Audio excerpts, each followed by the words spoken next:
अरविंद केजरीवाल भाजप कार्यालयाच्या दिशेनं आंदोलन करण्यासाठी निघाले होते, पण केजरीवालांनी आपला निर्णय बदललाय। त्यामुळे सकाळपासून बंद ठेवण्यात आलेलं भाजप कार्यालय परिसरातले रस्ते अखेर वाहतुकीसाठी खुले करण्यात आले। याचा आढावा घेतलाय सोमेश कोलगे यांनी।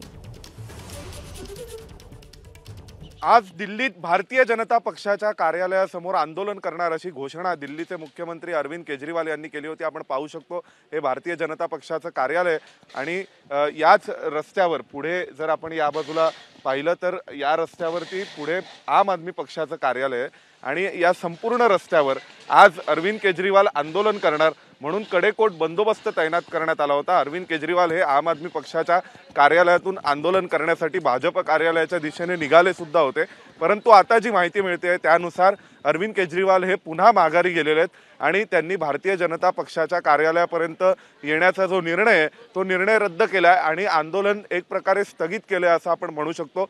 परंतु भाजपच्या कार्यालयाकडे येणारा जो रस्ता आहे त्यावर आपण पाहू शकतो की जवळपास ट्रिपल बॅरिकेडिंग केलं गेलेलं होतं आणि सीआरपीएफच्या अनेक तुकड्या इथे तैनात करण्यात आल्या होत्या, दिल्ली पोलिसांच्या अनेक तुकड्या इथे तैनात करण्यात आल्या होत्या आणि एकंदरीतच या संपूर्ण मार्गावर कोणताही गैरप्रकार घडू नये यासाठी म्हणून दिल्ली पोलिसांनी कडेकोट बंदोबस्त ठेवला होता। परंतु नव्याने जी माहिती येते त्यानुसार अरविंद केजरीवाल हे पुन्हा माघारी गेलेले आहेत। अरविंद केजरीवालांनी भाजप कार्यालयापर्यंत येण्याचा निर्णय हा रद्द केलेला आहे। अरविंद केजरीवाल भाजप कार्यालयापर्यंत आलेले नाहीत आणि त्यामुळे आता दुपारी 2 पर्यंत हा संपूर्ण रस्ता आणि दिल्लीतील परिसरातील वाहतुकीचे रस्ते जे बंद ठेवण्यात आले होते ते आता वाहतुकीसाठी पुन्हा एकदा खुले केले जाऊ शकतात। व्हिडिओ जर्नलिस्ट प्रवीण दीक्षितसह सोमेश कोलगे, एबीपी माझा, नवी दिल्ली। एबीपी माझा, उघडा डोळे बघा नीट।